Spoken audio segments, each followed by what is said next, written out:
হেই everyone, কেমন আছো সবাই? আশা করছি সবাই ভালো আছো। আর নতুন বছর তো শুরু হয়ে গেছে, আজকেই হচ্ছে তার ফার্স্ট দিন। তো প্রথম দিনেই আমাদের বাড়িতে হয়েছিল আজকে ওলকপির দিয়ে ঘুগনি। তো সেই রেসিপিটাই আমি আজকে তোমাদের সাথে শেয়ার করব। তো দেখো, এখন বাজারেও অনেক ওলকপি নেমে গেছে, তোমরা চাইলে বাজার থেকে কিনে নিয়ে আসতে পারো, যদিও এটা আমার বাড়ির গাছেরই। তো চলো রেসিপিটা শুরু করা যাক। দেখো, প্রথমে আমি ওলকপিটাকে কেটে নিয়েছি, সাথে আলুও দিয়েছি এখানে। তারপর সবগুলোকে একসাথে আমি সিদ্ধ করতে দেবো, সঙ্গে মটর কলাইও দেবো আমি এখানে। আর এবার দেখো, সিদ্ধর পর আমি এখানে একটা কড়াই নিয়ে নিয়েছি, তারপর তার মধ্যে তেল দিয়ে তা পেঁয়াজ আর পাঁচফোড়ন দিয়ে আমি এটাকে ভাজতে দেবো। তো ভাজা হয়ে গেলে, পেঁয়াজগুলো লাল লাল হয়ে আসলে এর সাথে আমি দিয়ে দেবো লঙ্কা আর রসুনের পেস্ট।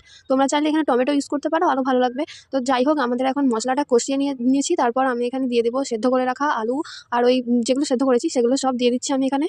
ও হ্যাঁ, সাথে আমি দিয়েছিলাম লবণ, তারপর হলুদ গুঁড়ো, লঙ্কা গুঁড়ো, জিরে গুঁড়ো আর একটু মশলা। তো তোমরা এই সমস্ত কিছু দিয়ে নেবে। তারপর যেহেতু আমাদের এটা সেদ্ধ ছিল, তাই বেশিক্ষণ মতো সেদ্ধ করতে হয়নি, একটু মতো ফুটিয়ে নিয়ে জল ঢেলে দিয়েছি। তো জলটা তোমাদের পরিমাণ মতোই দিও।